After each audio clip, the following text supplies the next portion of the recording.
सपने का हाल अपने पति को बताया।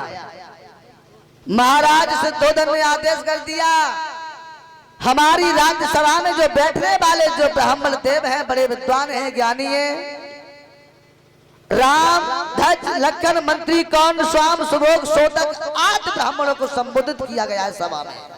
और जब संबोधित किया, ब्राह्मण देव सोचने लगे कि आज कौन सी आफत आ गई, जो महाराज शुद्धोधन ने ज्ञानी ज्ञानी ब्राह्मणों को अपनी सभा में बुलाया है।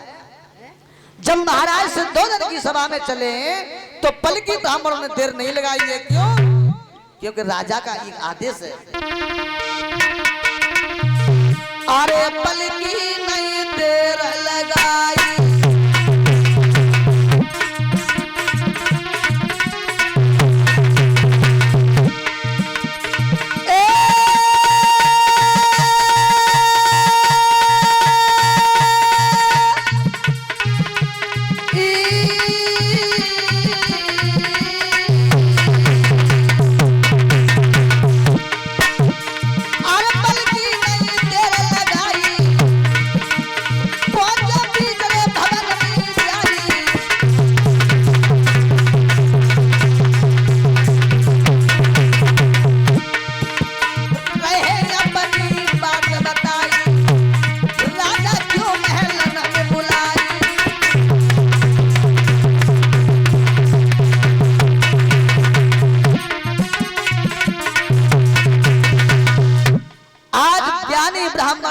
शुद्धोधन की सभा में पहुंचे।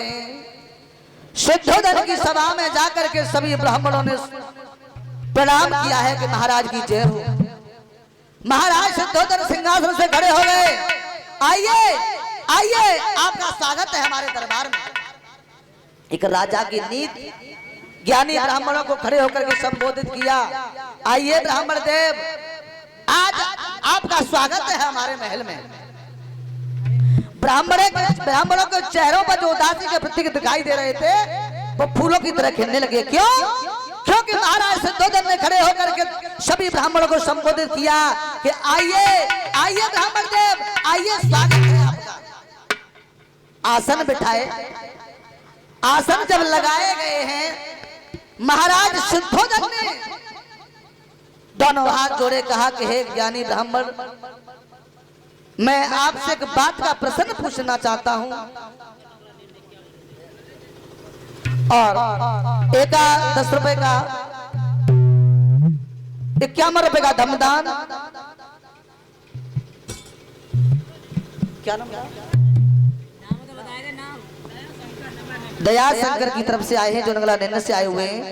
आशा करते हैं भगवान मुझसे इनके जीवन में कभी किसी बात की कमी ना आए, हमेशा फूलों की तरह इनका आंगन खिलता रहे। आज महाराज शुद्धोधन ने दोनों हाथ जोड़े कहा कि ब्राह्मण देव, हमारी रानी ने रात के समय में सपना देखा है, और सपना ये देखा है कि रात के समय में एक हाथी आया है, और हाथी कमल का फूल लेकर के 3 बार हमारी रानी का परिक्रमा किया, और 3 बार परिक्रमा करने के बाद में हमारी रानी के दाहिनी कोखे में समा गया। ज्ञानी ब्राह्मण कहने लगे, महाराज इस चिंता में आप डूबे हुए थे, अरे आप परेशान मत होइए, आप शांत पूर्वक बैठिए, इसका निवारण हम अभी आपको बताते हैं क्या कारण है क्या कारण नहीं है। लेकिन ब्राह्मणों ने, उन ज्ञानियों ने, विद्वानों ने ये बताया, अरे पाती तब ही तुरंत खोली,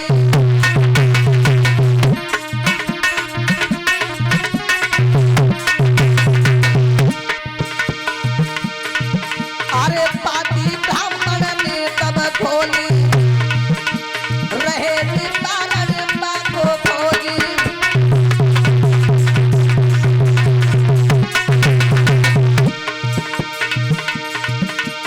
पत्ता चालन बालन मंडी भेजे बाको,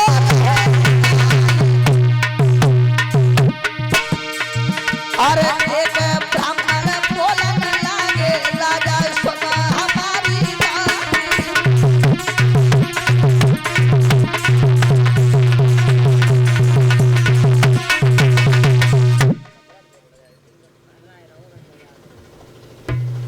आज ब्राह्मण देव ने अपनी अपनी पत्रा को बंटने लगे। खोलने लगे, देखने लगे, क्योंकि महाराज का आदेश। आज महाराज शुद्धोधन ने उन ज्ञानी विद्वानों से ये कहा, बताइए महाराज क्या कारण है इसका। लेकिन ब्राह्मण कहने लगे, हे महाराज शुद्धोधन आप चिंता न करें, इसका निवारण मैंने खोज लिया है। क्या कारण है? तो दोनों हाथ जोड़ करके महाराज ने प्रसन्न किया कि हे ज्ञानी विद्वान आप हमें ये बताओ कि हमारी रानी ने क्या सपना देखा और सपने का कारण क्या है। तो ब्राह्मण देव बोले, महाराज सुनो,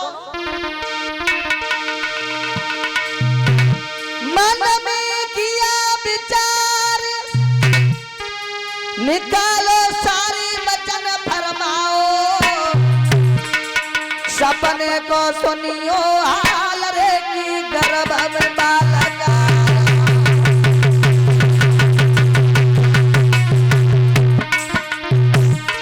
हे महाराज शुद्धोधन चिंता करना से छोड़ दीजिए, क्योंकि आपकी रानी ने गर्भ धारण कर लिया है। हर मन में किया विचार, निकालो सारे वचन फरमाओ, सपने को सुनियो हाल रे गर्भ में बालक आयो, सपने को सुनियो हाल रे गर्भ में बालक आयो।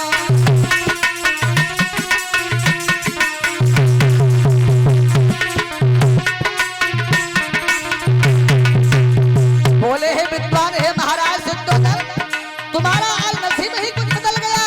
क्यों? वर्षे व्यतीत हो गई, लेकिन रानी ने आज गर्भ धारण किया है तुम्हारी महामाया ने। और बोले,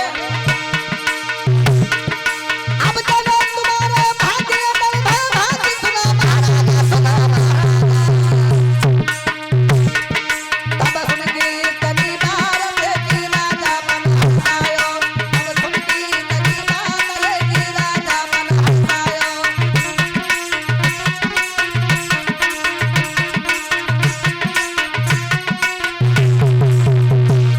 महाराज शुद्धोधन ने ये सुना कि हमारी रानी गर्भ धारण हो गई, लेकिन गर्भ धारण का सुनते ही महाराज शुद्धोधन गद्दी से उठ गए। क्या कहा? क्या कहा? फिर से बोलो। ब्राह्मण देव कहने लगे, ज्ञानी विद्वान महाराज तुम्हारी रानी गर्भ धारण हो गई, गर्भ धारण। उसी समय महाराज शुद्धोधन खुशी के मारे, अरे कुछ बकरी छाई गई तन में, राजा लोटी पड़ो तो चरण में।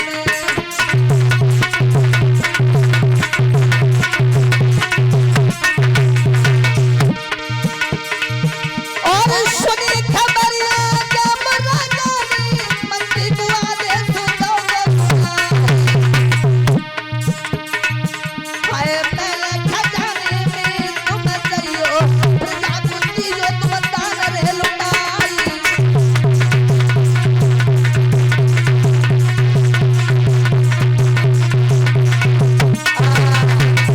महाराज शुद्धोधन ने ये सुना कि हमारी रानी ने वर्षों व्यतीत होने के बाद में गर्भ धारण किया है।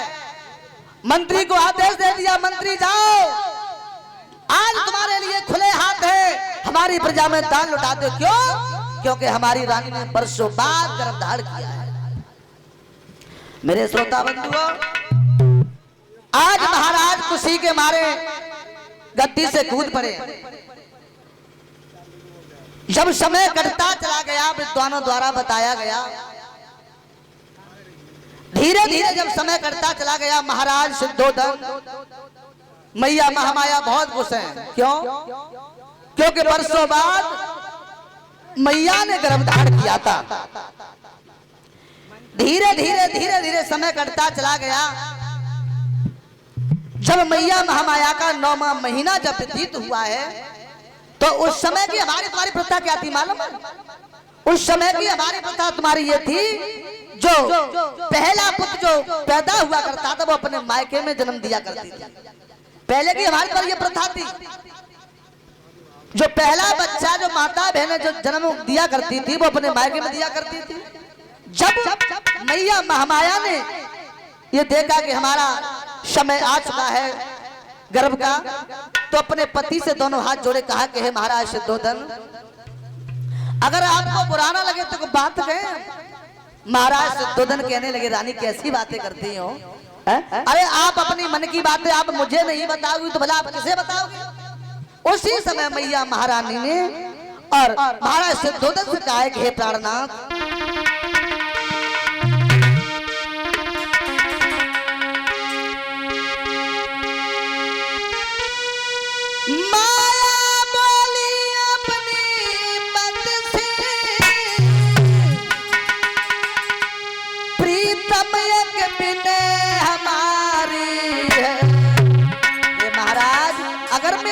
आज्ञा पालू तो महाराज शुद्धोधन बोले बोलो ना बोलो ना बोलो। तो बोली मैया, बाबुल घर जाने की छाये साजन दिल में आई।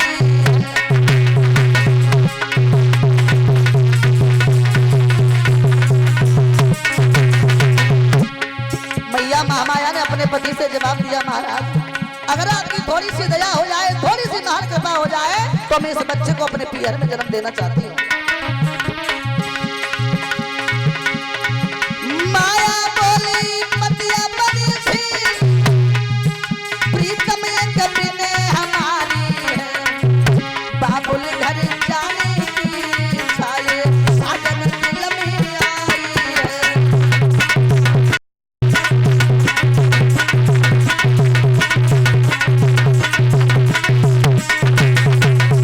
महाराज मैं आपको आदेश नहीं कर रही हूँ, आपसे विनती कर रही हूँ। अगर आपकी विनती हो जाए तो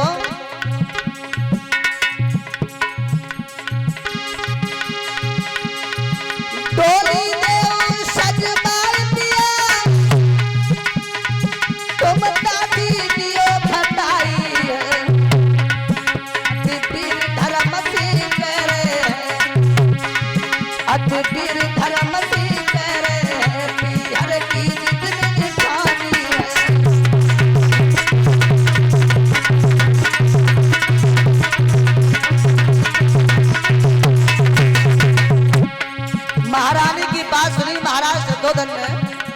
महाराज शुद्धोधन कहने लगे रानी, अरे इसमें पूछने की क्या बात है भाई, अगर आपकी इच्छा है।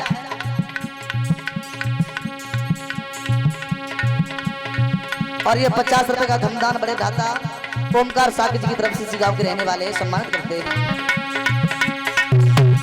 महाराज शुद्धोधन कहने लगे रानी कैसी बातें करती हो आप? है अरे आपका पियर है, आपका ससुरा है, आप चाहे जन्म यहाँ वहां तो मेरे लिए बात है। लेकिन महाराज शुद्धोधन बोले, राजा बोले रानी सी, रानी कुछ सोच समझ ले तू,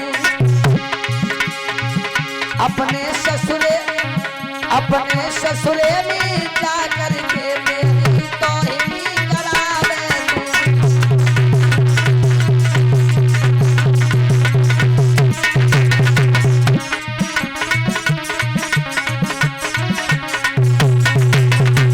महाराज शुद्धोधन ने ये कहा है कि रानी तुम अपने पियर में जाकर के हमारी तौहीनी कराओगी।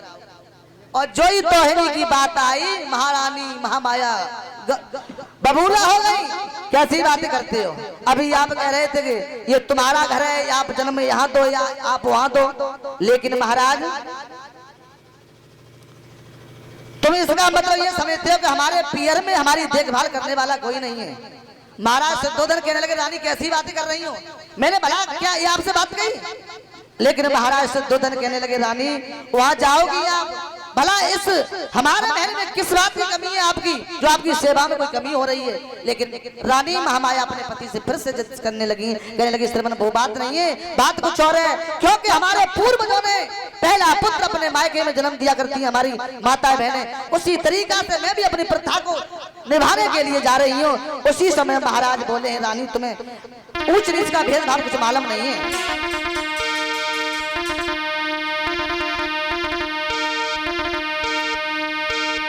अरे सुन सुन बातें राजा की तब रानी ने कही सुनाई।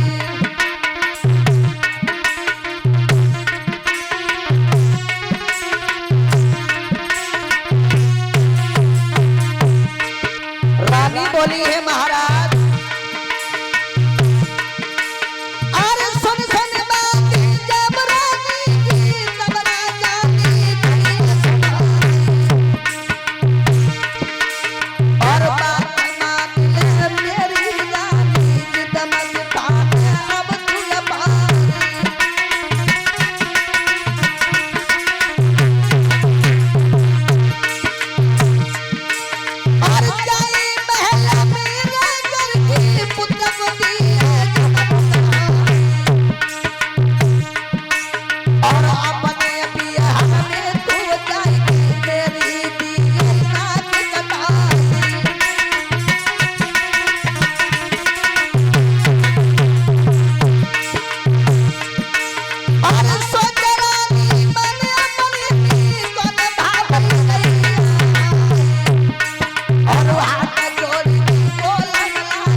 जब मना किया, दोनों हाथ अपने पति के पकड़ लिए, कहा कि महाराज कैसी बातें करते हैं आप, मैं आपकी आज्ञा के बगैर चला जाऊंगा क्या? उसी समय महारानी ने ये कहा, और 101 रुपए से हमारे बाबा जी ने हमें सम्मान किया, श्रीमान मुंशीदास साख जी ने। भगवान मुझसे आशा करते हैं बाबा के जीवन में कभी किसी बात की कमी ना आए, हमेशा धर्म के प्रति के हाथ इसी तरीका से बढ़ते रहे, सदमार्ग पर चलते रही कामना ही आकांक्षा है। जब महाराज ने मना किया है मैया महामाया से कि रानी इस पुत्र को जन्म इस महल में दो, लेकिन श्रोता बंधुओं, रानी जब गुस्सा हो गई पति से, जब पति से गुस्सा हो गई कि इसका मतलब महाराज ये है कि आप ये समझते हो कि हमारे पिता के यहाँ पर ना तो कोई नौकर है ना तो कोई दासियां हैं, हमारी सेवा करने वाला भला कोई है नहीं है। महाराज शुद्धोधन कहने लगे, रानी कैसी बातें करती हैं आप, भला मैंने ये कहा कि आपके घर पर आपके पिता के दरबार में ना दासी है ना नौकर है, सब कुछ है, लेकिन मेरी सलाह है कि आप इस पुत्र को जन्म इस आंगन में दो। लेकिन रानी कहने लगी, महाराज इस पुत्र को जन्म में अपने पियर में ही दूंगी, चाहे कुछ भी हो जाए। लेकिन महाराज ने यह कहा कि सुना के कुछ भी हो जाए। महाराज शुद्धोधन कहने लगे, रानी ऐसी बातें मत करो, आप ऐसा करो, सुबह होकर के मैं रथ सजवा दूंगा, अपने पिता दंडपाठ देवता पर जाकर के अपने इस पुत्र को जन्म देना। लेकिन जब महाराज ने आज्ञा दी है, हुक्म दियो जब भूपनी, दीन विप्र समझाए, रक्षक भेजे साथ में, दासी गई फटाई। महाराज शुद्धोधन ने अपनी पत्नी को आज्ञा दी है, और जब आज्ञा देने के बाद में महारानी के लिए स्पेशल में रथ सजाया गया है। अनेकों दासियां मैया महामाया की सेवा में जुटी हैं, और जब ये आगे के लिए बढ़ी हैं कैसे,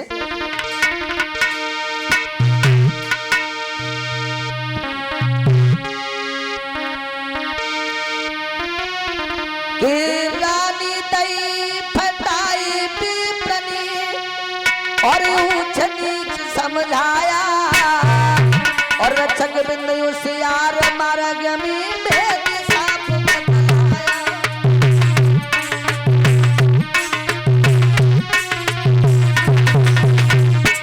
महाराज शुद्धोधन ने अपनी रानी महामाया को आज्ञा दी है, रानी आप जाइए, हमारी आज्ञा है, हमारा आदेश है। जब रथ सजवाया गया है, मैया महामाया रथ पर सवार होकर के अपने पियर की तरफ जा रही थी, तो महाराज शुद्धोधन ने संकेत किया, रानी होशियार जाना, ये मार्ग बहुत बड़ा कठिन है। अरे रानी दई फटाई पिपरनी ऊंच नीच समझाया, और रक्षक बिंदु होशियार मार्ग में भेद साफ बतलाया।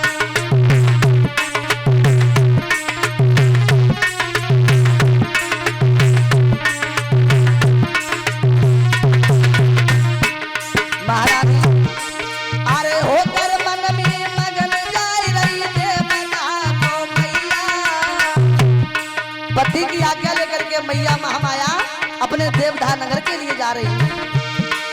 अरे होकर मन में मगन जाई रही देवता को मैया, रास्ते में पड़ता तलुमनी पहुंच गई मैया।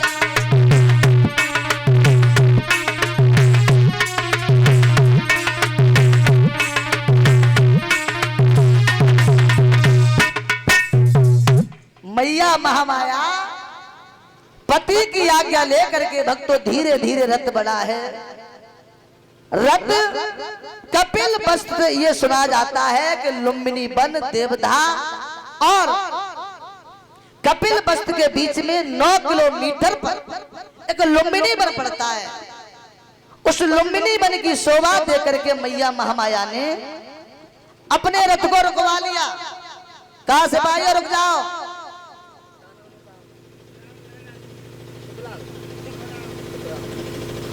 और ये क्या मर्द का धमदान सुखराम जो